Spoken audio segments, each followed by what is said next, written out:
Okay, so this is a snapshot of the position of infection today in the country. We have 89.51% people who've been cured. There are 1.25% deaths, and there are 9.24% active cases.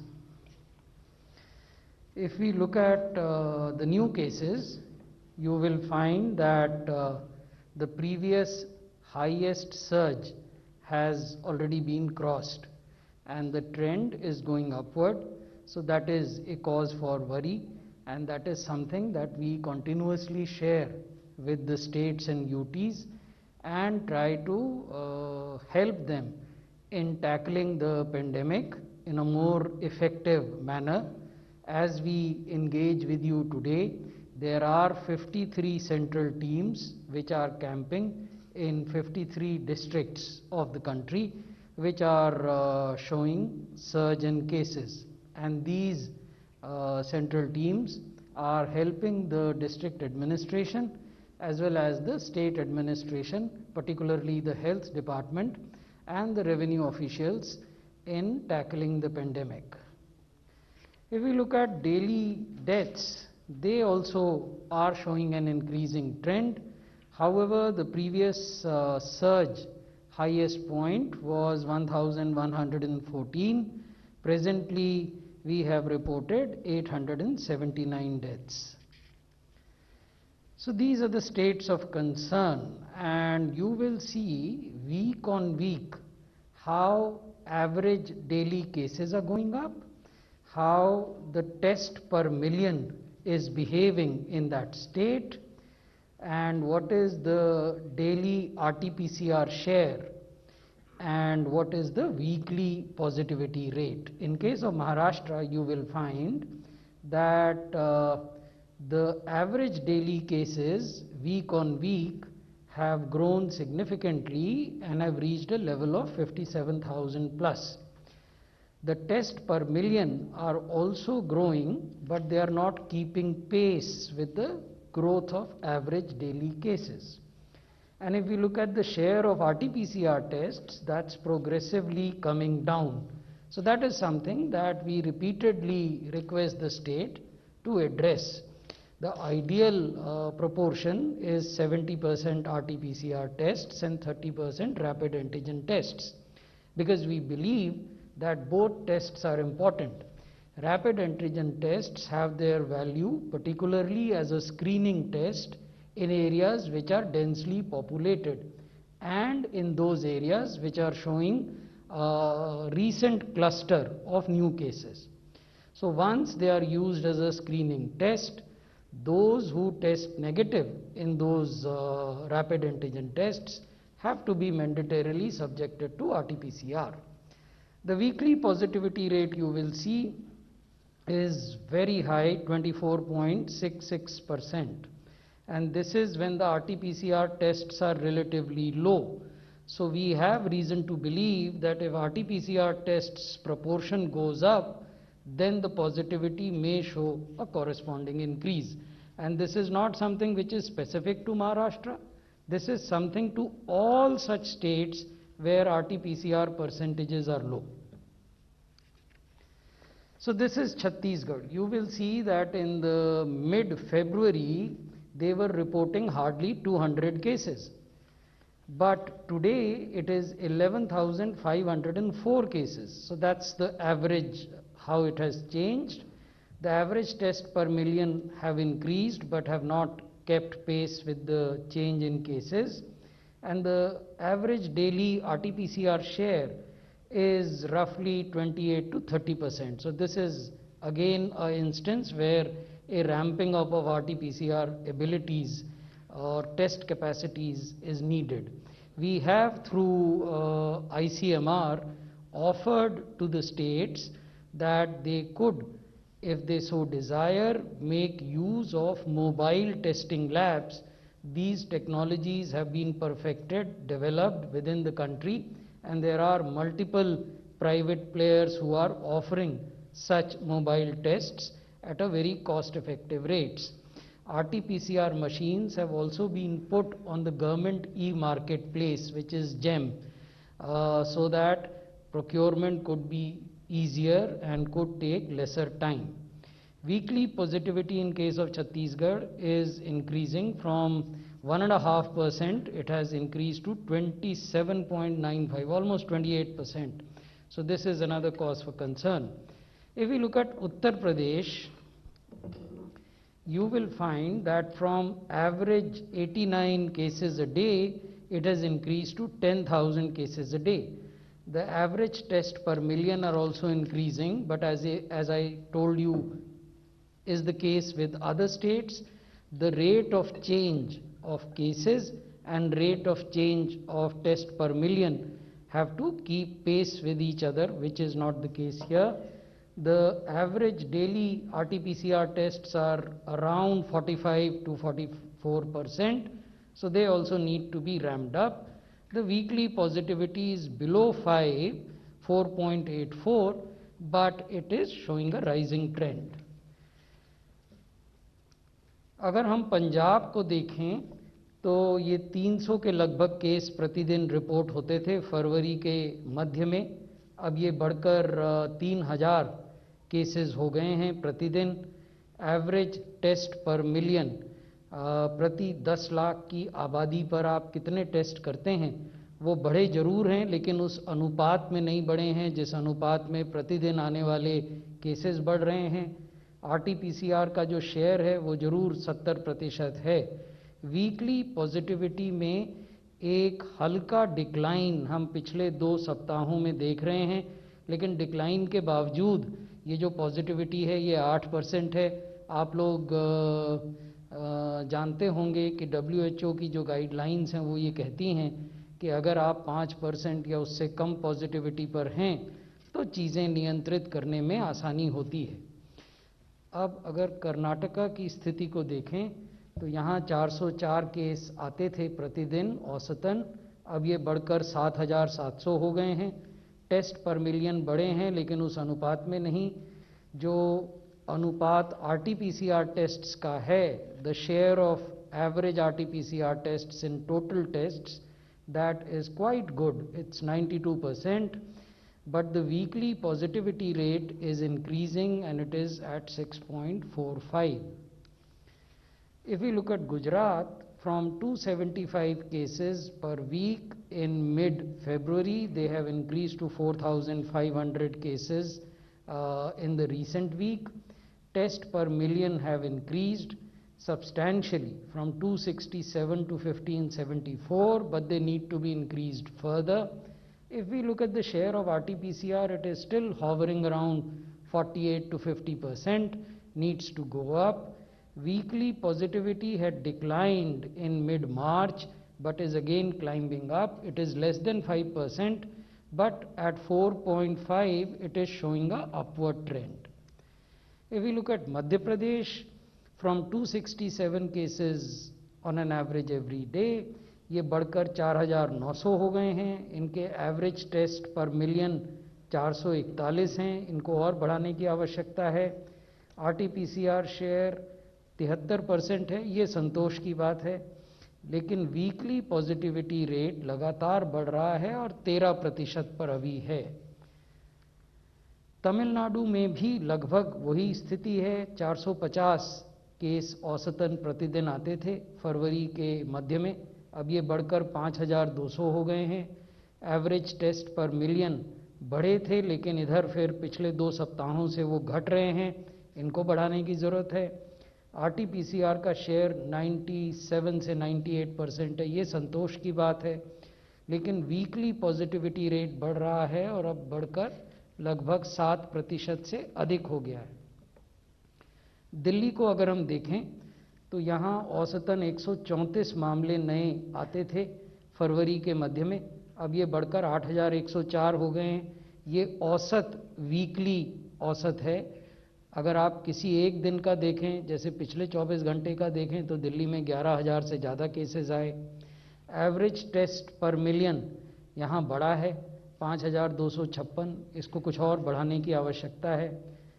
RT-PCR का share भी बढ़ा है, 62% हो गया है. इसे बढ़ाकर 70% किया जा सकता है। वीकली पॉजिटिविटी रेट तो बहुत तेज़ी से बढ़ा है, 4 सप्ताहों में ये आधा प्रतिशत से बढ़कर अब लगभग 8% हो गया है। हरियाणा में भी केसेस की संख्या बढ़ी है, 2900 के लगभग केस प्रतिदिन आते हैं।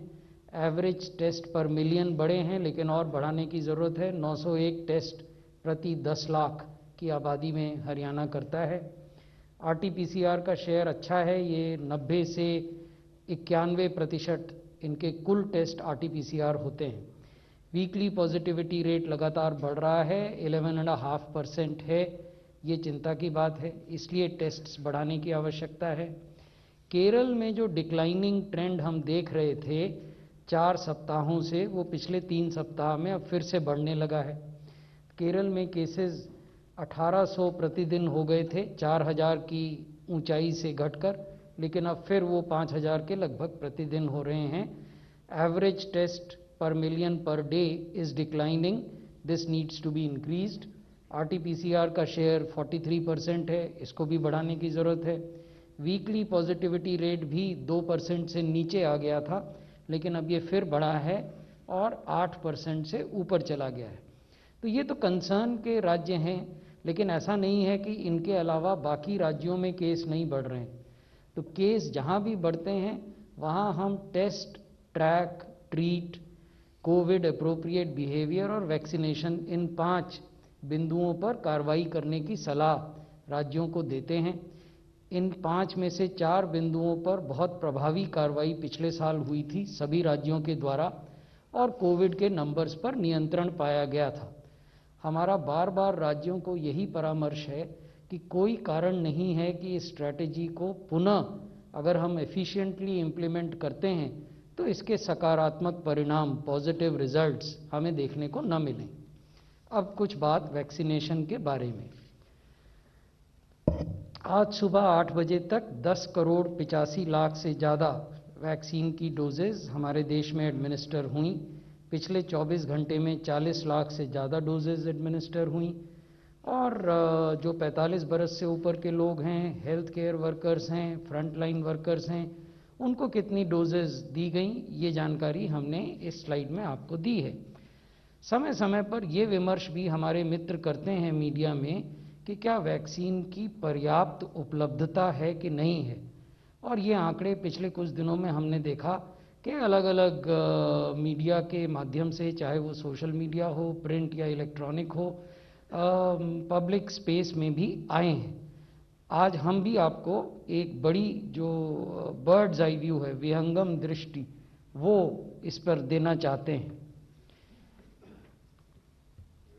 डोजेज रिसीव्ड बाय स्टेट्स, हमने अभी तक 13 करोड़ 10 लाख 90 हजार डोजेज राज्य सरकारों को और संघ शासित क्षेत्रों को दी हैं। 13 करोड़ 10 लाख। इनमें से अगर हम देखें कि राज्यों ने जिन डोजेस का इस्तेमाल किया, जिनको कंज्यूम किया, और प्रत्येक राज्य का जो वेस्टेज है, हर राज्य का अलग अलग है। एक तरफ केरल जैसे राज्य हैं जहां 0 वेस्टेज है, केरल में 0 वेस्टेज। दूसरी तरफ अनेक ऐसे राज्य हैं जहां आज भी 8 या 9% वेस्टेज है।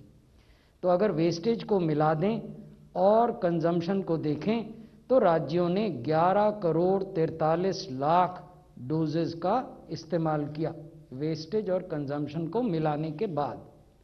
राज्यों के पास आज जब हम आपसे बात कर रहे हैं, ये 11 बजे के आंकड़े हैं, राज्यों के पास जो उपलब्धता है, unutilised doses available with the states and union territories, उसकी संख्या 1 करोड़ 67 लाख 20 हजार से अधिक है।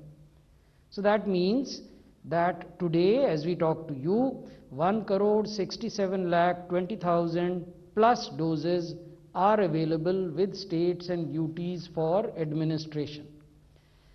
इस माह में, यानी अभी से लेकर अप्रैल माह के अंत तक जो सप्लाई राज्य सरकारों को और संघ शासित क्षेत्रों को प्राप्त होगी, वो 2 करोड़ 1 लाख 22 हजार 960 डोजेस की है।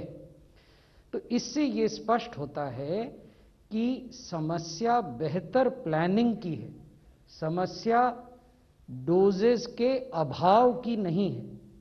हम ससमय राज्य सरकारों को और संघ शासित क्षेत्रों को वैक्सीन की डोजेस उपलब्ध कराते हैं। जैसा हमने पूर्व में भी आपको कहा था कि जो बड़े राज्य हैं उनको हम एक समय में 4 दिन की सप्लाई देते हैं और प्रत्येक चौथे या 5वें दिन पर उस सप्लाई को रिप्लेनिश करते हैं, यानी फ्रेश सप्लाई देते हैं। जो छोटे राज्य हैं, क्योंकि logistics, cold chain, inventory management, ये सब चीज़ें देखी जानी हैं, इसलिए छोटे राज्यों को एक समय में हम 7 से 8 दिन की वैक्सीन सप्लाई करते हैं और प्रत्येक 7वें या 8वें दिन पर उनके भी सप्लाई को रिप्लेनिश करते हैं, यानी फ्रेश सप्लाईज देते हैं। तो इसलिए अब आवश्यक ये हो जाता है कि प्रत्येक राज्य सरकार प्रत्येक दिन अपने राज्य के भीतर जो कोल्ड चेन पॉइंट्स हैं वहाँ किस पॉइंट पर कितनी अनयूटिलाइज्ड डोजेज हैं इसकी समीक्षा करें, और यदि आवश्यकता है तो एक कोल्ड चेन पॉइंट से दूसरे कोल्ड चेन पॉइंट तक डोजेस को रीअप्रोप्रिएट करें based on the consumption patterns. किसी भी राज्य में ऐसी संभावना हो सकती है कि किसी एक जिले में अधिक कंजम्पशन हो रहा है, किसी अन्य जिले में कम कंजम्पशन हो रहा है। हम ये भी नहीं चाहते कि जहाँ कम कंजम्पशन है वहाँ वैक्सीन की डोजेज पड़ी रहें और फिर वो एक्सपायर होने की संभावना उत्पन्न हो। इसलिए हमारा अनुरोध राज्य सरकारों से ये रहता है कि वो प्रतिदिन, जैसे हम मंत्रालय में प्रतिदिन ये समीक्षा करते हैं, वैसे राज्य सरकारें और संघ शासित क्षेत्र भी ये समीक्षा करें और देखें कि उन्हें कहाँ से रीअप्रोप्रिएट करना है, अगर करना है तो। ये मैं आपको दिखाना चाहता था कि पहली बार ये हुआ है इस सप्ताह में कि विश्व में जो औसतन प्रतिदिन डोजेज एडमिनिस्टर की जाती हैं उसमें भारत पहले नंबर पर आ गया है। ये आंकड़े ब्लूमबर्ग नामक एक अंतर्राष्ट्रीय वेबसाइट में दिए जाते हैं प्रतिदिन। अगर अप्रैल माह के हिसाब से देखें, ये 7 डे रोलिंग एवरेज है, तो भारत में औसतन प्रतिदिन 41,70,000 डोजेज एडमिनिस्टर की जाती हैं। चाइना में इससे कम 39 लाख, यूएस में उससे भी कम 32 लाख, ब्राज़ील में उससे भी कम 8 लाख, जर्मनी में उससे भी कम और यूके, फ्रांस और इटली में उससे कहीं कम। तो ये एक संतोष की बात है और ये इसलिए संभव हो पाया क्योंकि राज्य सरकारों ने, संघ शासित क्षेत्रों ने और केंद्रीय सरकार ने मिलकर बहुत प्रभावी ढंग से काम किया है। इसके पीछे एक लंबी लॉजिस्टिक्स की कहानी है, कोल्ड चेन मेंटेनेंस की कहानी है, इसके पीछे इन्वेंट्री मैनेजमेंट की कहानी है, जिसको हम अधिकांश समयों पर ओवरलुक करते हैं। हम नहीं देखते कि कितने सैकड़ों लोग इस काम में लगे हुए हैं, जिसकी वजह से वो वैक्सीन की डोज आप तक, मुझ तक पहुंच पाती है और हमें वो टीके के रूप में प्राप्त होती है। अब हम आपको दिखाना चाहते थे फास्टेस्ट रैंप अप। आप देखेंगे कि अनेक देश ऐसे थे जिन्होंने वैक्सीनेशन की गतिविधि हमसे पहले प्रारंभ की थी। अमेरिका में वैक्सीनेशन प्रारंभ हुए 119 दिन हो चुके हैं। उसी प्रकार से इंग्लैंड में वैक्सीनेशन प्रारंभ हुए 125 दिन हो चुके हैं और जर्मनी में 106 दिन, फ्रांस में 106 दिन, इटली में 106 दिन हो चुके हैं। हमारे देश में वैक्सीनेशन के 86 दिन हुए हैं, 86 डेज। हमारे बराबर के अगर आप देखें दिनों की तुलना के आधार पर, तो ब्राज़ील में 85 दिन और टर्की में 88 दिन वैक्सीनेशन के हुए हैं। 86 दिनों में हमने 10 करोड़ से ज़्यादा डोजेज एडमिनिस्टर की और 85 दिन में ब्राज़ील ने 2.5 करोड़ और टर्की ने 2 करोड़ से कम डोजेज एडमिनिस्टर की। तो यानी सबसे कम दिनों में सबसे तेज गति प्राप्त करना, ये भी भारत में दर्ज किया गया है। धन्यवाद।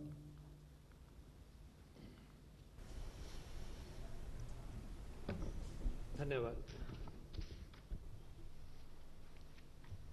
आज जब इस प्रेस वार्ता में हम मिल रहे हैं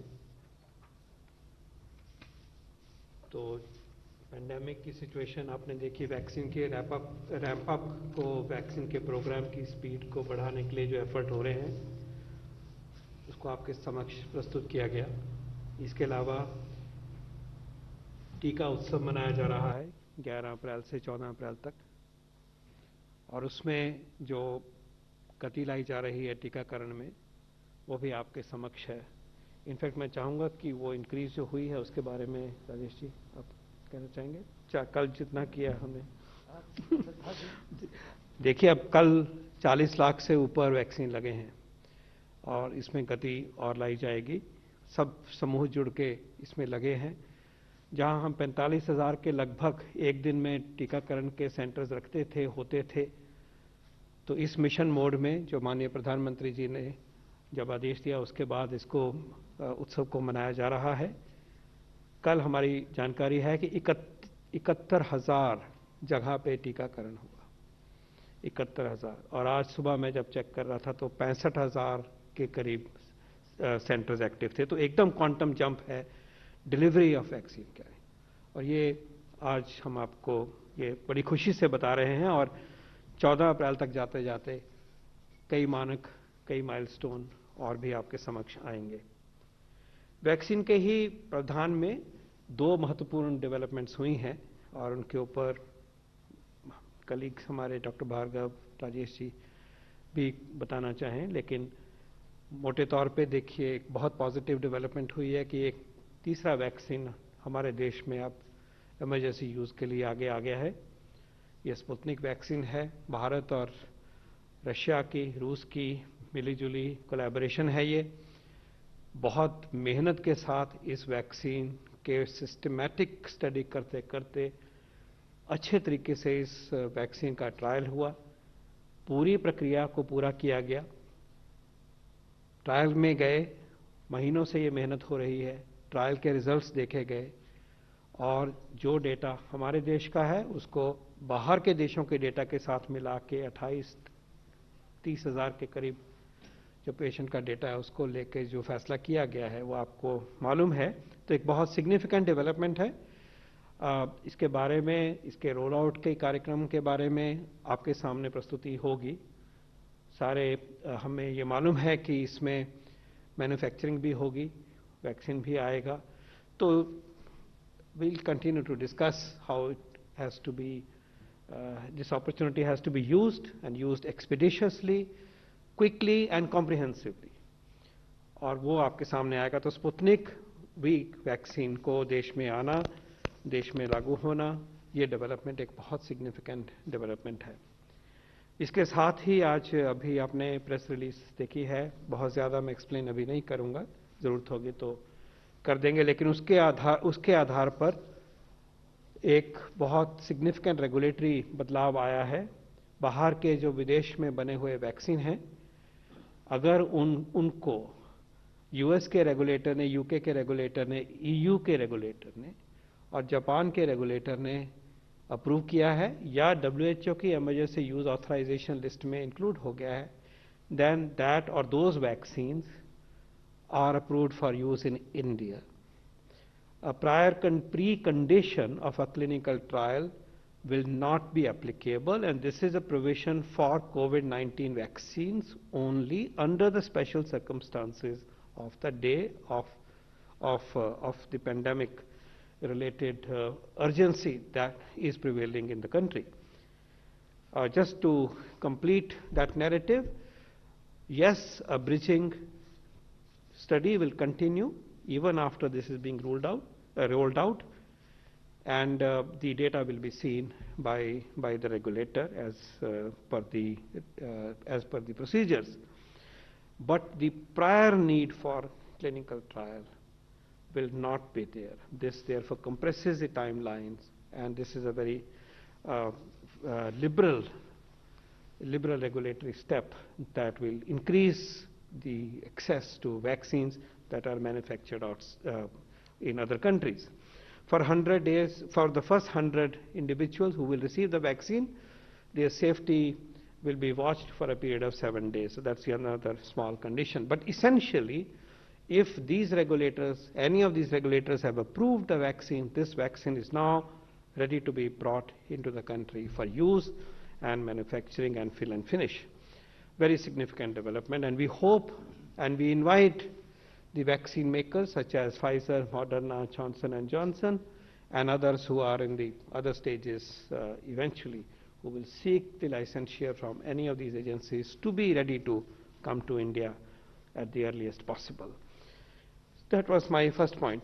My second point relates to a very disturbing issue with regard to Remdesivir. हमने इसकी चर्चा लास्ट टाइम भी करी थी. रेमडेसिविर एक एंटीवायरल ड्रग है, खूब स्टडीज हुई और उनके बेस के ऊपर इसको भारत के क्लिनिकल ट्रायल प्रोटोकॉल में चिन्हित किया गया है. क्लियरली स्टेटेड, इसका इस्तेमाल बहुत नेशनल ट्रीटमेंट प्रोटोकॉल जो है उस गाइडलाइन में इसको चिन्हित किया गया है और इसकी सारी साइंटिफिक डिस्कशन आईसीएमआर की नेशनल टास्क फोर्स में हुई. उसके बाद जॉइंट मॉनिटर ग्रुप ने इसको अपनाया और बिल्कुल क्लियरली साइंस के बेस के ऊपर, और उसके ऊपर नजर रहती है हमेशा, नया डेटा आता है फिर देखा जाता है. इसको हमने इन्वेस्टिगेशनल ड्रग कहा है और उसका रोल और उसकी पोजीशन जो है कि कहाँ इस्तेमाल करना है, किस कंडीशन में करना, कितना देना, वो बिल्कुल क्लियरली उसमें स्टेटेड है. इन शॉर्ट, ये मेडिसिन उन व्यक्तियों में दी जाती है जो अस्पताल में दाखिल होंगे. घर में जो लुक आफ्टर हो रहे हैं, एसिम्प्टोमेटिक केसेस हैं, माइल्ड केसेस हैं, उनमें ये एंटीवायरल एजेंट यूज नहीं करना है.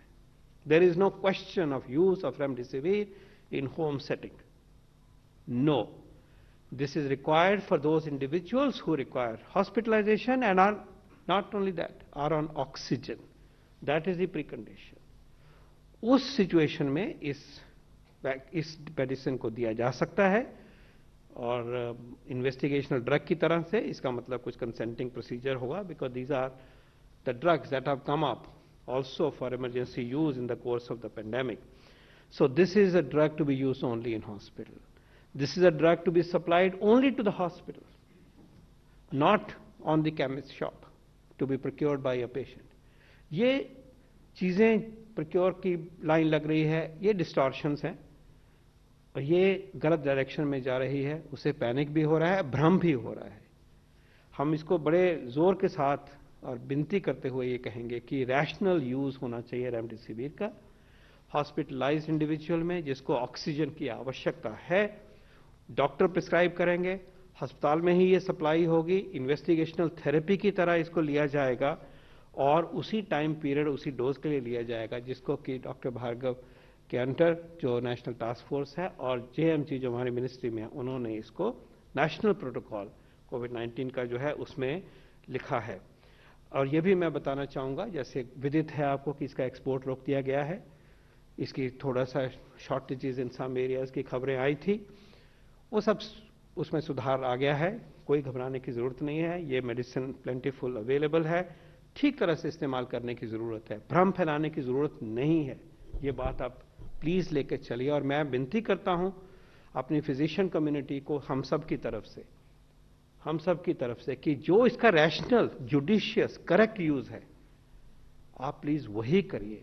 पेशेंट को भी मत इंडिकेट करिए कि भाई ये कर लीजिए, ये करिए. इस तरह से देश को, समाज को और व्यक्ति विशेष को नुकसान होता है. और मुझे बहुत खुशी है कि आज दोपहर को इंडियन मेडिकल एसोसिएशन ने भी एक प्रेस रिलीज करी है और उसमें भी उन्होंने ये कहा है कि judicious use of injection remdesivir होना चाहिए और पब्लिक को पैनिक नहीं होना चाहिए. तो डॉक्टर कम्युनिटी, सरकार अब सबको अपील करती है, सब लोगों को और साथ में ही पर्टिकुलरली हमारे फिजिशियन फ्रेटर्निटी को, कि इस दवाई का इस्तेमाल जिन कंडीशंस के लिए किया गया है उसी में करिए, उसी में अप्रोप्रिएट है. उसके बाहर जाना इररैशनल है, अनएथिकल है और ये नहीं होना चाहिए. बहुत जोर से मैं कहना ये चाहूँगा. पिछली बारी डॉक्टर भार्गव ने और भी हमें एक्सप्लेन किया था इसके बारे में, हम उसी बात को आगे बढ़ा रहे हैं आज. तीसरा मुद्दा आता है कि पेंडेमिक जिस तरह से बढ़ रहा है, इसमें अब हमारी जिम्मेवारी क्या है. वैक्सीन के अलावा, रैशनल ट्रीटमेंट के अलावा भी और क्या हमें करना है। तो सेक्रेटरी साहब ने बिल्कुल पांचों ही जो सूत्र हैं, पांचों ही जो थीम्स हैं, पांचों ही जो पिलर हैं, उनकी बात आपके सामने आगे रखी। हम टेस्ट करेंगे, हम ट्रैक करेंगे, कंटेन करेंगे, हम ट्रीट करेंगे घर में या अस्पताल में, और रेमडेसिविर तभी इस्तेमाल करेंगे जब उसकी ज़रूरत है। हम कोविड अप्रोप्रिएट बिहेवियर अपनाएंगे, हम वैक्सीन को अपनाएंगे। यही 5 पिलर्स के साथ, गुणों के साथ, सूत्रों के साथ, टूल्स के साथ और हथियारों के साथ हमने ये लड़ाई लेनी है। हम पूछा कही जाता है कई बारी कि ये जो कर्व ऐसे चला, इसको कैसे नीचे लाएं। तो एक तरह से सोचे तो उसका जवाब यह है कि ये हमारे ऊपर ही निर्भर करता है, सोचा जाए तो। हम कितनी मेहनत करेंगे समाज कि इसको नीचे लेके आए। हम उस वायरस को बढ़ने से रोकने के लिए क्या हम कर रहे हैं? क्या हमने 100% मास्क अपनाया? हम मास्क अगर कल से, आज से सब कोई पहन ले तो एकदम से इसमें गिरावट आएगी, देखते देखते ही गिरावट आएगी। हम इस वैक्सीन को क्यों नहीं अपना रहे जितना अपनाना चाहिए? हम भीड़ ना करें, हम सोशल डिस्टेंस मेंटेन करें, हाइजीन मेंटेन करें, तो ये वायरस रुकेगा ही रुकेगा। और सबसे ऊपर जो मैंने बार बार, हम सब ने बार बार यहां पे कहा है कि मास्क का जो फेस को कवर करने का जो सोशल वैक्सीन है, इफेक्टिव वैक्सीन है, इसको अपनाना है। इसकी मुहिम हमें आज से शुरू करनी चाहिए, हर तरह से शुरू करनी चाहिए। कोई भी व्यक्ति बाहर नहीं दिखे जिसने मास्क नहीं पहना, कोई भी व्यक्ति घर में भी नहीं ऐसा दिखे जब घर में बैठे हुए। आप खबरें ये सुन रहे हैं कि अब कोविड आता है तो एक नहीं सारे ही बीमार हो जाते हैं। तो सारे कहां से? वो एक लाया ना पहले तो, लेकिन इतनी तेज गति से बाकियों को लगता है तो कैसे बचेगा? ये मास्क पहना होगा तो बचेंगे ना हम। और जिनको वैक्सीन एलिजिबल हैं, जो व्यक्ति, उनको वैक्सीन मिलेगा तो वो बचेंगे। तो इसको आज एक लाइन जो मैं आपके सामने कह चुका हूं और दोबारा फिर कहूंगा कि इस बढ़ते हुए कर्व को रोकना है।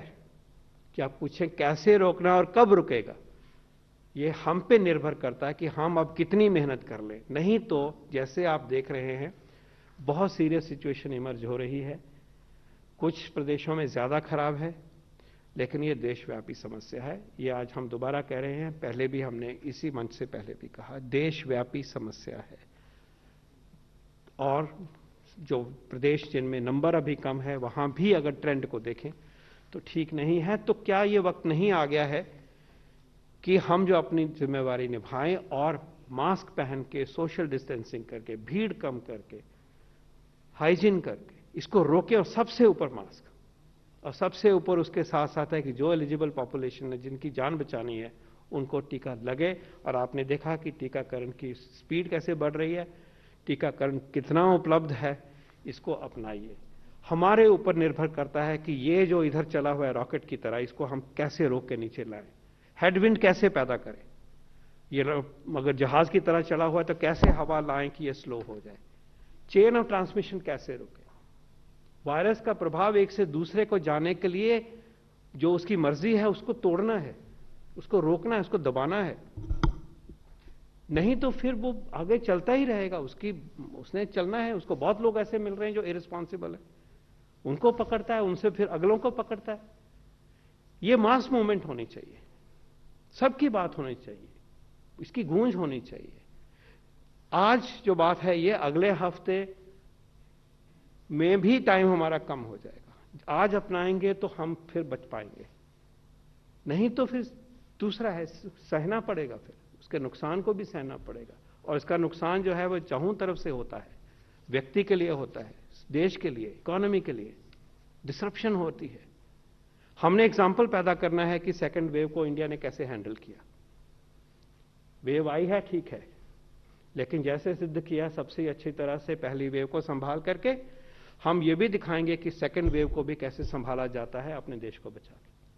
तो विनती है कि यही 5 सूत्रों को अपनाइए। टेस्ट करना, ट्रीट करना समाज की जिम्मेवारी है, लेकिन व्यवस्था की जिम्मेवारी उसमें ज्यादा है। कोविड अप्रोप्रिएट बिहेवियर को बनाना समाज की जिम्मेवारी, इंडिविजुअल की जिम्मेवारी है। सरकार बता ही सकती है, मेहनत कर सकती है। वैक्सीन अपनाना दोनों की बायलैटरल जिम्मेवारी है। तो अपनी अपनी जिम्मेवारियां इन 5 बिंदुओं पे थोड़ी थोड़ी अलग अलग हैं, हम मिलकर इसको करेंगे। लास्ट में ये कहना चाहूंगा और याद दिलाना चाहूंगा कि जब हम इस महामारी से गुजरते हैं, उसमें इम्यूनिटी बढ़ाने के लिए सरकार की तरफ से गाइडेंस दी गई कि आयुर्वेद के जो प्रोडक्ट्स हैं उनको अपनाइए। इम्यूनिटी बढ़ती है, योग होता है, अपनी सेहत अच्छी होती है तो वायरस को भी थोड़ा सा डर लगता है। इसके स्पेसिफिक जो रिकमेंडेशंस हैं वो मैं आपके सामने दोबारा याद दिलाने के लिए प्रस्तुत करना चाहूंगा। च्यवनप्राश जो है उसको हम 2 बारी सेवन करें। दूसरा है कि हल्दी का दूध सेवन करें कम से कम 1 बारी। ये घर में वैसे बहुत मात्रा में एक्सेप्टेड है, जब हम सर्वेज करते हैं तो बहुत पॉपुलर है ये चीजें, और पॉपुलर होनी चाहिए। तीसरा जो है, जो तुलसी का है, दालचीनी, काली मिर्च का काढ़ा है, उसको अपनाइए। ये 3 चीजों को अपनाइए, साथ में योग को अपनाइए। नेशनल टास्क फोर्स ने योग का महत्व देखा और देखा कि ये एक सेहत को बढ़ाने वाली चीज है, इसको अपनाना है। पोस्ट कोविड में जो सफर कर रहे हैं, सांस की समस्या रह जाती है, ताजगी नहीं है, हिम्मत नहीं है, उसमें ये भी करिए और साथ में योग को भी अपनाइए। और इसके अलावा कोविड होता है तो आयुर्वेदाचार्यों से आप मशवरा लेकर, माइल्ड डिजीज में, उसके ज्यादा डिजीज है, एसिम्टोमेटिक है, जो दिया जाएगा उसको अपनाइए। वो अपनी तरह से एक पद्धति है, उसको भी हमने अपनाना है। लेकिन जो इम्यूनिटी बूस्टिंग है ये तो हम सबको ही अपनाना है, और उसके लिए प्रिस्क्रिप्शन नहीं चाहिए। ये चीजें उपलब्ध हैं, च्यवनप्राश हो चाहे काढ़ा हो, हल्दी घर में होती है, उसको अपनाइए, योग को अपनाइए। ये हमें मदद करेगा, और मैं ये भी मानता हूं कि इसने हमारी मदद करी है। जब हिस्ट्री लिखी जाएगी कि कैसे देश ने इसको कंट्रोल किया है और जितने लोगों ने इन चीजों को अपनाया है जो हमारे सेहत को बूस्ट करते हैं, तो ये भी लिखा जाएगा कि इस ट्रेडिशनल प्रैक्टिस को, इन ट्रेडिशनल प्रैक्टिसेस को हमने अपनाया, गुण वाली चीजों को अपनाया, तो हमें फायदा हुआ। तो उसको अपनाने की भी आज हम मंत्रालय की तरफ से, सरकार की तरफ से आपसे निवेदन करते हैं, अपील करते हैं, और उम्मीद करते हैं कि अगली बारी जब हम मिलेंगे तो ये रॉकेट थोड़ा स्लो हो गया होगा, वैक्सीनेशन की रफ्तार और तेज हो रही होगी, और वैक्सीनेशन की उपलब्धता, जो नए वैक्सीन की उपलब्धता है, उसकी तरफ हमारी और प्रोग्रेस हुई होगी। बहुत बहुत धन्यवाद। We'll take a few questions now. 22.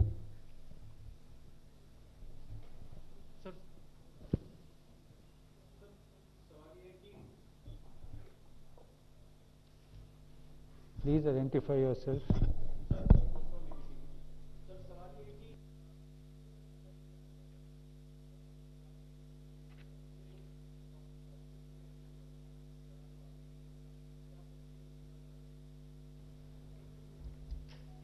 देखिए, ये आपको समझना है कि ये जो वैक्सीन्स हैं ये डिजीज़ मॉडिफाइंग वैक्सीन्स हैं।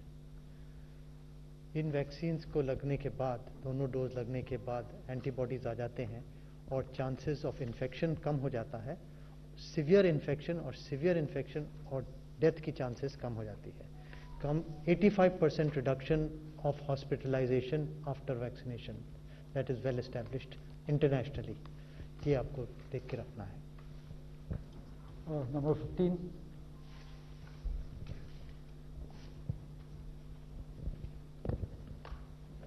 So you showed the Gujarat data.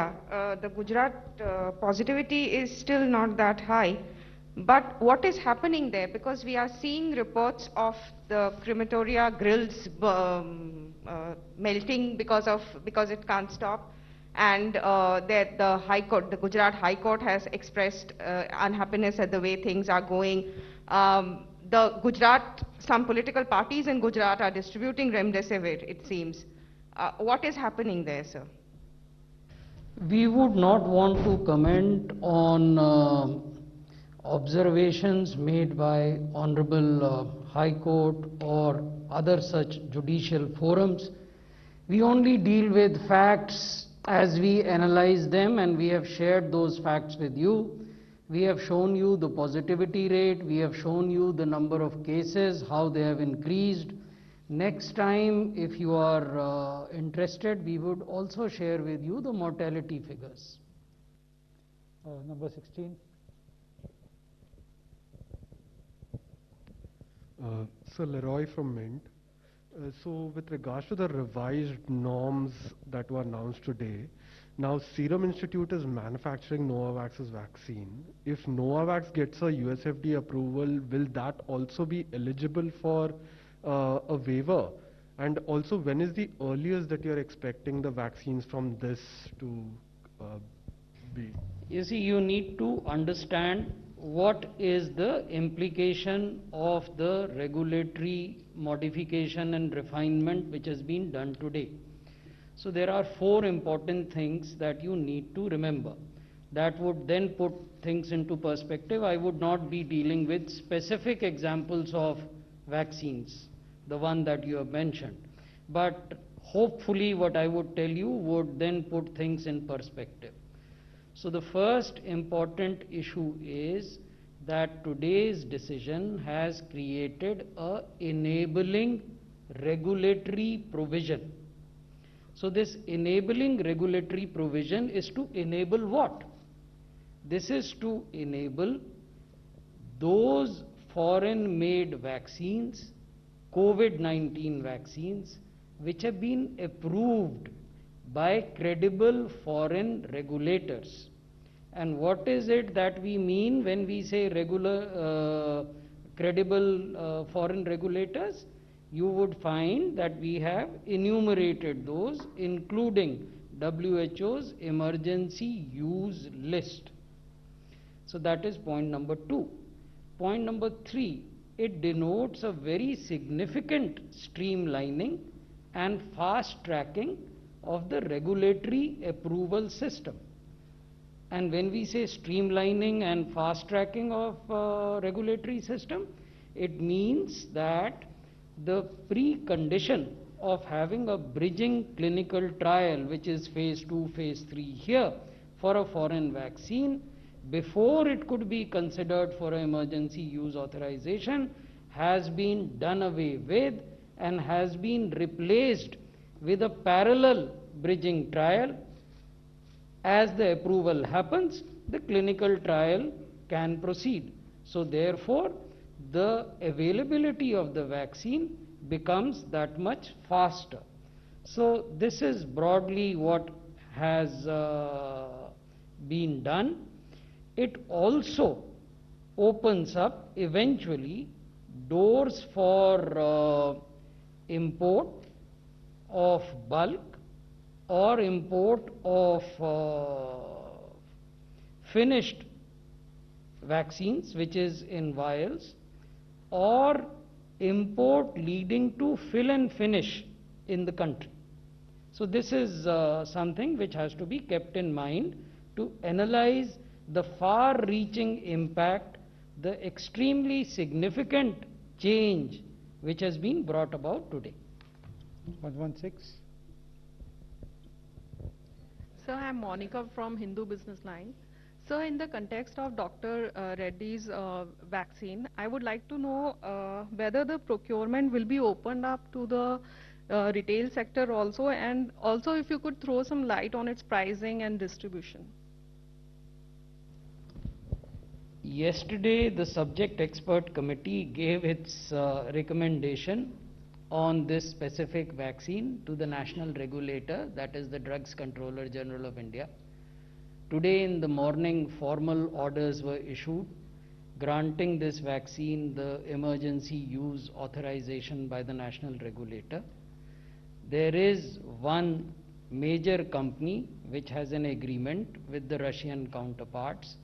There are 5 other companies which some of your colleagues have mentioned in their news analysis, who have also signed technology transfers with the Russian counterparts. So therefore, our engagement is with all of these companies as well as their Russian counterparts, and as we proceed ahead on pricing, on production capacities, on possible timelines of rollout in the national immunization program, these issues will get crystallized and we will share them with you. Number 9.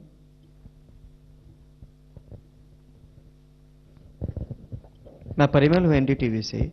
Sir, दवाइयों की कमी जो है वो देखी जा रही है। रेमडेसिविर को लेके आपने कही ये बात कि लोग अन्यथा भीड़ ना लगाएं, लेकिन टोसिलिजुमैब, आइटिलोमेजुमैब, ये तमाम दवाइयां नहीं मिल रही। सुबह से हम लोग भी कोशिश कर रहे हैं कि कई सारे लोगों के फोन आ रहे हैं। तो क्या इस स्थिति के लिए हम लोग तैयार नहीं थे कि ऐसी स्थिति हो जाएगी जहां पे दवाइयों की किल्लत होगी? आप लोग क्या कर रहे हैं इस दिशा में? मैं एक वाक्य बोल देता हूं, उसके बाद क्योंकि ये साइंस से रिलेटेड प्रश्न है, उचित होगा कि डॉक्टर पॉल इसका जवाब दें। मैं केवल एक तथ्य आपके संज्ञान में लाना चाहता था। I wanted to bring this fact in your cognizance. Tocilizumab was never part of the national treatment protocol. पिछले 1 वर्ष 2 महीने या 3 महीने का समय जो गुजरा है, उसमें नेशनल ट्रीटमेंट प्रोटोकॉल में हमने कहा था कि अगर माइल्ड केस है तो उसका इलाज किस प्रकार से किया जाना है, क्या दवाइयाँ दी जानी हैं, मॉडरेट है तो कैसे इलाज होगा, क्या दवाई दी जाएगी, और सीवियर केस है तो क्या इलाज होगा, कैसे दवाई दी जाएगी। तो और उसको 7 या 8 बार संशोधित किया गया अनुभवों के आधार पर और जो डोमेन नॉलेज एक्सपर्ट्स हैं उनके इनपुट के आधार पर। तो मेरी जो जानकारी है उसमें कभी भी नेशनल ट्रीटमेंट प्रोटोकॉल में टोसिलिजुमैब को शामिल नहीं किया गया था। डॉक्टर पॉल प्लीज आपने जवाब। देखिए, ये दवाइयाँ इनकी उपलब्धता शुरुआत में पिछले साल में जाएं तो कुछ इश्यूज रहे। इतनी तेज गति से इन सबको रैंप अप किया गया। रेमडेसिविर हम दुनिया के, मुझे बताया जाता है कि 100 देशों में हम एक्सपोर्ट कर रहे हैं। तो ये इसको एड्रेस कर लिया गया है। We don't have to be worried. And secondly, we know that when rational use of these drugs is instituted, there are gains, but the main dependence for therapy is timely referral, oxygen, and steroids, dexamethasone as well as heparin. Thank you. इसमें एक point और add करना चाहूँगा कि remdesivir 7 company बना रही है, किसी देश में 7 कंपनी नहीं बना रही। और ये इंट्रावेनस दवाई है, तो ये इंट्रावेनस दवाई अस्पताल में ही देनी चाहिए। ये इम्पोर्टेंट पॉइंट है। और इसकी शॉर्टेज अब तो बिल्कुल जब से एक्सपोर्ट हम लोगों ने थोड़े दिन के लिए रोक दिया है तो कोई शॉर्टेज नहीं है। तो क्या राज्यों को लिखा जाएगा सर कि जो कतार लगा के खड़े हैं, जगह जगह सूरत और बाकी जगहों से तस्वीरें आ रही हैं, तो क्या राज्यों को लिखेंगे आप लोग कि अस्पताल में ही लोगों को ये दवाइयाँ मिलनी चाहिए, कहीं पे दूसरी जगह पे भीड़ ना लगे? राज्यों को 2 सप्ताह पहले स्वास्थ्य मंत्रालय ने परामर्श दिया था लिखित रूप से, जिसमें उनको ये बताया गया था कि इस दवा की कमी से निपटने के लिए क्या प्रयास हो रहे हैं, और ये भी बताया था कि क्योंकि ये एक इन्वेस्टिगेशनल थेरेपी के रूप में नेशनल ट्रीटमेंट प्रोटोकॉल में है तो इसे हॉस्पिटल सेटिंग में ही दिया जाना है। इस विषय में जहाँ तक मेरी जानकारी है, एक प्रेस विज्ञप्ति भी जारी हुई थी जो संभवतः पीआईबी की वेबसाइट पे आज भी उपलब्ध होगी, जिसमें उस पत्र का उल्लेख है। Number 13. नमस्कार, मैं संदीप बोल रहा हूँ वर्तमान न्यूज़पेपर से। मेरा छोटा 2 क्वेश्चन है। एक, जो इमरजेंसी यूज़ का जो रूल बदला गया है, ये क्यों बदला गया है? और सेकंड है, जो इमरजेंसी यूज़ ऑथराइजेशन वाला कोई अगर चाइनीज़ वैक्सीन भारत में लाना चाहते हैं तो government of India will approve? पहले प्रश्न का उत्तर तो ये है कि जो भी निर्णय कोविड से जूझने के लिए देश में लिए जाते हैं वो वैज्ञानिक आधार और तथ्यों के आधार पर लिए जाते हैं, और जो सब्जेक्ट नॉलेज के एक्सपर्ट्स हैं उनके राय मशवरे के आधार पर लिए जाते हैं। इस संशोधन के लिए जो राय आई थी वो नेगवैक की तरफ से आई थी, जिसकी अध्यक्षता मेंबर नीति आयोग करते हैं। इसमें देश भर के अनेक प्रसिद्ध डॉक्टर्स हैं, राज्यों के प्रतिनिधि हैं और सरकारी अस्पतालों के बाहर के भी विशेषज्ञ उसमें हैं। दूसरा जो आपने चाइनीज़ वैक्सीन के बारे में पूछा, हालांकि हाइपोथेटिकल सवाल है, उसके बावजूद मैं आपका ध्यान आकर्षित करना चाहूँगा निर्णय की भाषा की ओर, जिसमें लिखा हुआ है कि किस प्रकार की वैक्सीन्स के लिए ये सुविधा उपलब्ध होगी। तो यदि आप उसको देखेंगे तो इस सवाल का उत्तर उसमें निहित है। Thank you, friends. We close the press conference now.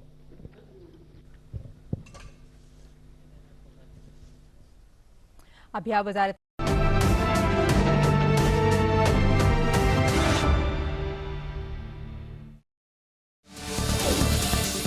देखिए देश देशांतर रात 8